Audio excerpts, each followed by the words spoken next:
Hello everyone and welcome back Python lecture number 9। और आज हम पढ़ने जा रहे हैं पाइथन में कॉन्स्टेंट्स क्या होते हैं। सो लेट्स सी कॉन्स्टेंट देखते हैं। मेरा नाम है मौजूद शहाब और क्विकली स्टार्ट करते हैं। कॉन्स्टेंट जो है बेसिकली पाइथन में वो एक ऐसा सिचुएशन है कि आपके पास फॉर एग्जांपल एक फाइल है, एक कोड आप कर रहे हैं।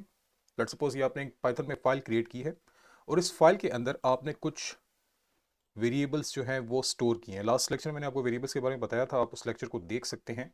तो वेरिएबल बेसिकली क्या है, एक कंटेनर है जहाँ पे आप लोग कोई वैल्यू जो है वो प्लेस करेंगे। सो लेट्स सपोज मैंने एक फाइल क्रिएट की और इस फाइल में मैंने एक वेरिएबल बनाया जिसका नाम मैं रख लेता हूँ let's suppose A. For example इस ए में मैं एक वैल्यू भी स्टोर कर लेता हूँ लेट्स सपोज 100। अब ये जो वैल्यू है, ये जो मैंने इसमें स्टोर कर दी है, ये मैं चाहता हूँ कि मैं अपने इस प्रोग्राम में भी यूज़ करूँ, दूसरे प्रोग्राम में भी यूज़ कर लूँ और नेक्स्ट प्रोग्राम में भी यूज़ कर लूँ और इस तरह के बहुत से प्रोग्राम से मैं अपने इस वैल्यू को यूटिलाइज कर लूँ।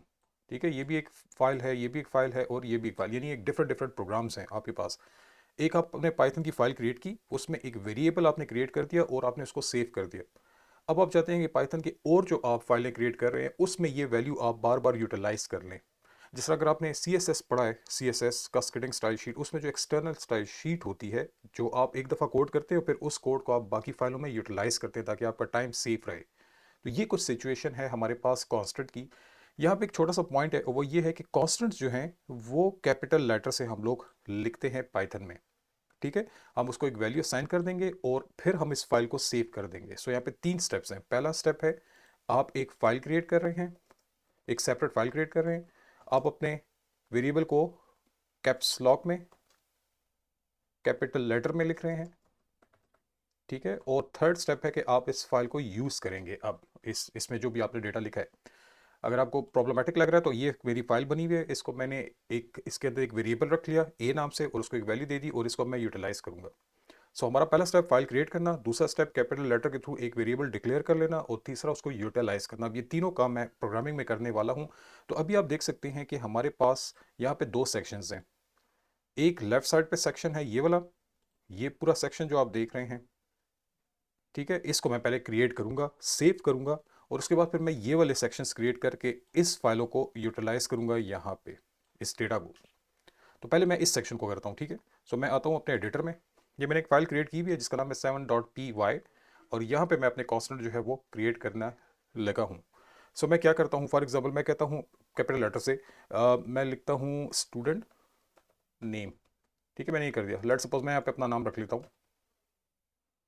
मैंने यहाँ पे एक अपना नाम लिख लिया। इसके अलावा मैं यहाँ पे एक और भी वेरिएबल ले लेता हूँ। फॉर एग्जांपल हम ले लेते हैं स्टूडेंट एज। ठीक है, यहाँ पे लेट सपोज एक एज भी रख ली। इस तरह मैं बहुत से वेरिएबल्स डिफाइन कर सकता हूँ। अब ये मैंने वेरिएबल्स सारे जितने भी रखे हैं वो कैपिटल लेटर्स में रखे हैं, क्योंकि कैपिटल लेटर वाले जो होंगे वो हमारे पास कहलाते हैं कांस्टेंट पाइथन में और इन नेम्स को हम लोग बाकी फाइलों में यूटिलाइज करने वाले हैं।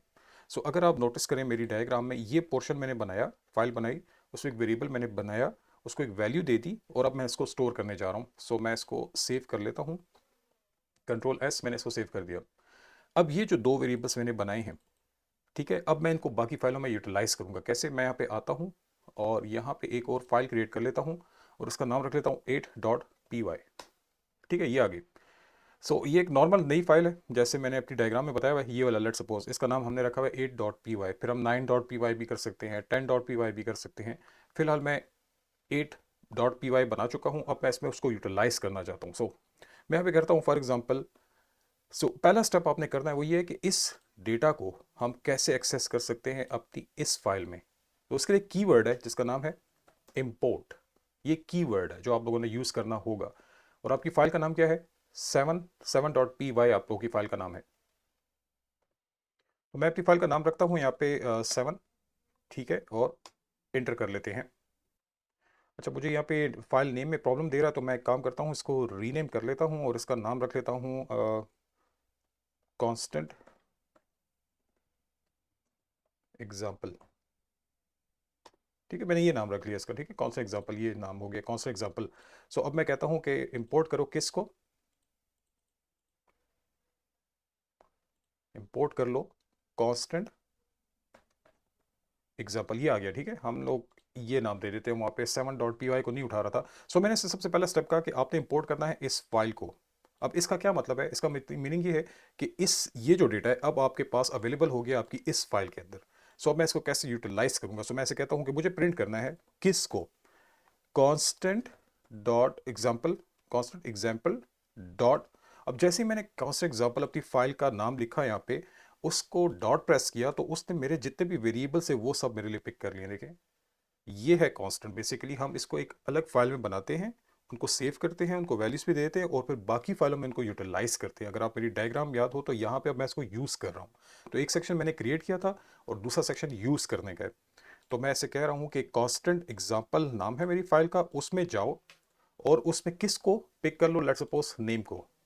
तो ये एक कोड हो गया। अब मैं यहाँ पे कहता हूँ प्रिंट कर लो कांस्टेंट एग्जाम्पल में जाओ और डॉट स्टूडेंट एज को भी प्रिंट कर लो। सो हालांकि ये दोनों वेरिएबल्स इस फाइल में नहीं है, ये दूसरी फाइल में पड़े हुए हैं, लेकिन हम लोग इसको यूजिंग इंपोर्ट स्टेटमेंट यूटिलाइज करें। अब मैं इसको प्ले करता हूँ एंड लेट्स सी कि हमारा डेटा जो है वो आता है या नहीं। सो आप देख सकते हैं कि हमारा डेटा जो उस फाइल में नाम था वो भी आ गया और यहाँ पर जो एज थी वो भी आ गया। सो बेसिकली आप किसी और फाइल में अपना डेटा बना रहे हैं, लिख रहे हैं, और अगर आप इसको मल्टीपल फाइलों में यूटिलाइज करना चाहते हैं तो ये है बेसिकली कांस्टेंट का कॉन्सेप्ट, जिसमें आप लोग अपने वेरिएबल्स को डिफाइन कर लेंगे, उनको वैल्यूज भी दे देंगे ताकि आप उनको मल्टीपल फाइलों में यूटिलाइज कर सकें, ताकि आपको बार बार जगह पे हर फाइल पे जाके नया वेरिएबल, यही वाला वेरिएबल ना बनाना पड़े। सो अगर आप मेरी ये डायग्राम समझ रहे हैं तो इस कॉन्सेप्ट को हम लोग कहेंगे कि that is basically constant in Python. अगर इसमें कोई प्रॉब्लम हो, कोई भी क्वेश्चन हो तो मोस्ट वेलकम आप लोग कर लें। मैं आपके क्वेश्चंस को देखकर आपके साथ कम्युनिकेशन कर लूँगा, और हुआ तो फिर मैं आप लोगों के लिए आपकी प्रॉब्लम से रिलेटेड वीडियो भी डेवलप कर लूँगा। मिलते हैं पाइथन के नेक्स्ट लेक्चर में, तब तक के लिए थैंक यू, अल्लाह हाफिज़।